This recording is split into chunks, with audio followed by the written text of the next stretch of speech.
Hey everybody, Goats here, working on the 4Runner again, and today I want to get the valve covers off so I can replace those gaskets. In the last video I took the supercharger off and the fuel rail, so while I have the top end taken apart, that provides access to all the bolts for the valve covers. So I figure while I'm in here and it's taken apart, I'll go ahead and replace these gaskets just to get ahead of any oil leaks. I know sometimes on these 3.4 liters, the bolts for the valve covers can come loose after a lot of driving. These don't appear to be loose, but I did notice some oil up near the top side of the engine, so they might just have a slow leak. I don't know when these gaskets were last replaced. So I'm gonna start taking these off. If you want to know how to take the intake off, you can watch the last video where I take the supercharger off. It's going to be very similar for the intake. I think there would be one extra step if you take because the intake is in two pieces, if you take both pieces off. But for the most part, it's going to be the same. Removing the throttle body, all the cables, there's some hoses and some wires you have to remove, but I talk about all that in the other video. So if you want to know more about that, you can watch that video. For now, we're going to take apart these valve covers. It looks like these bolts are 10 millimeters. I'm not sure if they're not 10 millimeters. I will let you know, but they look like 10 millimeters. They might be 12s. So we're gonna take those off.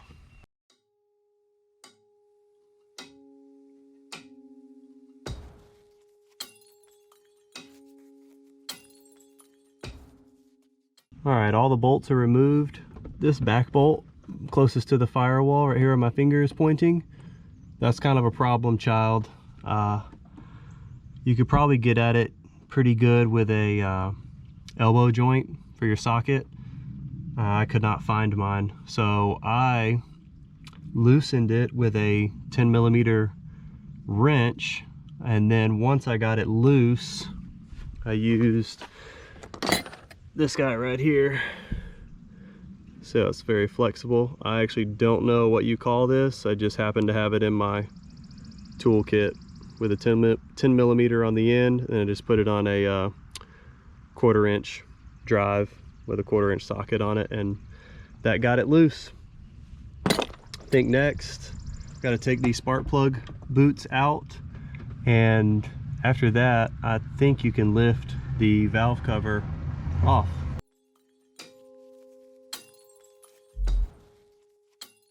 And there you have it. The valve cover is off. This engine looks pretty clean on the inside. This seems like it's been well taken care of. Good oil changes. Gasket actually looks like it's in good shape too. This might be overkill, but anyways, figure while I'm in here, I'll put a new one in. Now we're just going to repeat the process on the other side. On this side, you have to unbolt the coils. Could not remember the name. Unbolt the coils, pull the boot out, and then I think from there, this side's a little easier because you have better access to that rear bolt back there. It's just that other side is a little troublesome.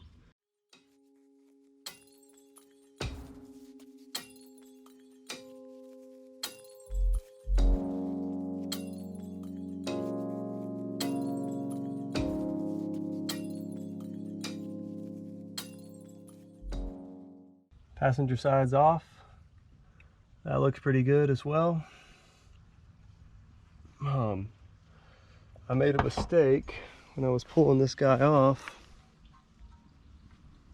I took out these two bolts. I wasn't paying attention, so I just put them right back in and moved along. But just pay attention to that if you do this job. Now it's time to put some new gaskets on and put these covers back in. I'm gonna try and clean these up with some WD-40, and I have some degreaser.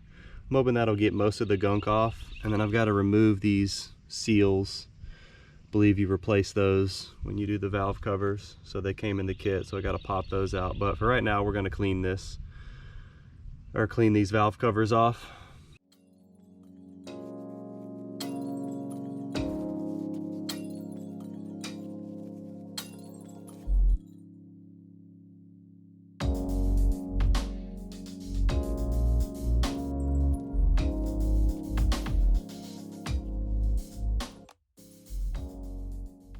Got these cleaned up as good as I want them to be. I'm not trying to make them perfect. It's not like a show vehicle or anything, but got a lot of the surface grime off, and I popped these seals out for the spark plugs. They're really easy to get out.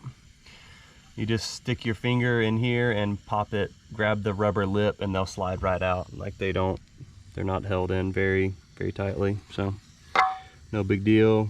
I know these got to come off, but they're probably like fused to the valve cover. I might have to take something to pop these off because I'm going to replace those too.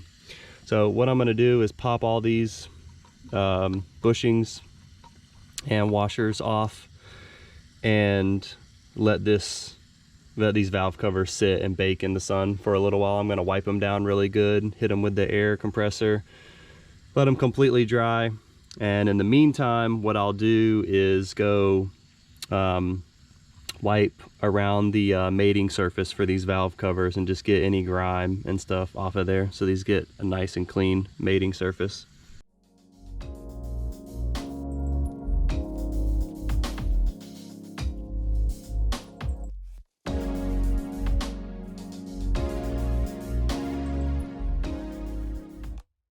All right, these little grommets, washer things, bushings, were fused to the valve cover. So I had a lot of luck with some pliers.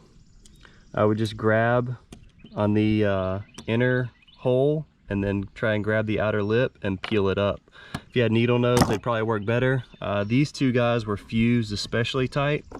So I took a tiny flathead screwdriver and a hammer, and what I did was I stuck the flathead screwdriver in between the rubber grommet and the metal washer, so I didn't mar up the surface here, and just tapped a few times with the hammer, and that got them to raise up. So you might have better luck with that, but just FYI, if you run into anything, these were on there really good. So I don't know if they've ever been replaced or not.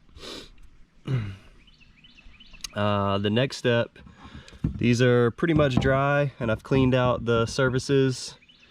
I'm going to put in the seals for the spark plugs and get the actual gasket for the valve cover and get these things back on.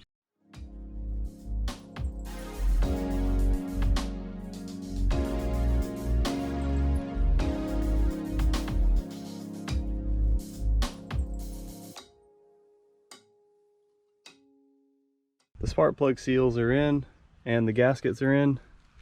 I coated everything in oil just so it slots in easier. I made sure to really press on these half moon shapes on either side just to make sure it's really seated in there. Tapped these in with a rubber mallet. That seemed to work pretty well. They slid right in. They were very tight, but they go right in with a rubber mallet. So I'm gonna give these things a final cleaning, make sure there's no excess debris in there, and then place them on the engine.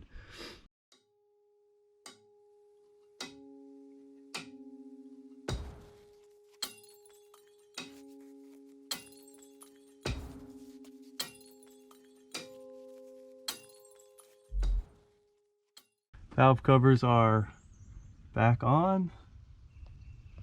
Everything is seated nicely. Made sure that my gasket stayed in the channel while pressing it on, especially up here on the half moon on either side. I used a small flathead to get the grommet in for the spark plugs. It's a really tight fit, but I delicately push this tiny flathead screwdriver in there, and then using the smooth end of the, where it gets smooth on the flathead, right? I don't know if you'll be able to see that, where it gets smooth, and then just worked my way around the edge of the circle while pressing down. Had to do that for all three on both sides.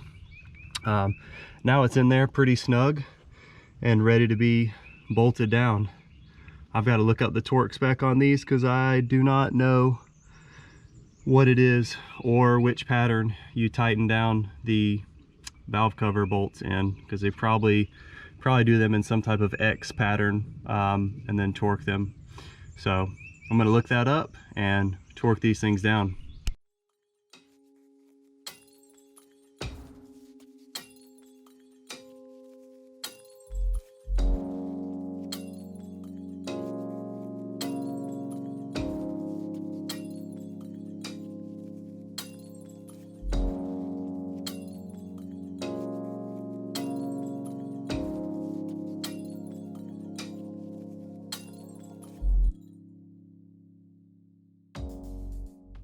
There you have it, everybody. Valve cover gaskets replaced, secured to the engine, good to go. That's gonna do it for this video.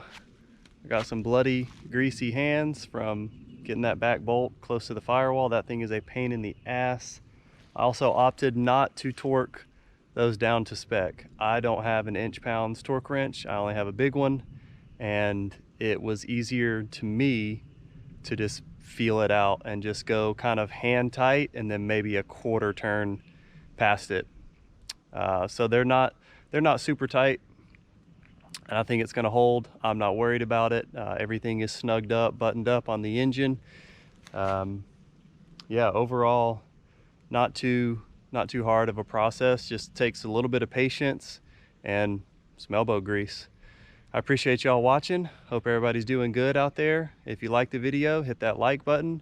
If you want to subscribe to the channel, that'd be great too. Got some other Toyota videos as I continue building this and my 4Runner. I've also got this Land Cruiser right here behind me that I need to do some recon on, so I'll be making some videos about that.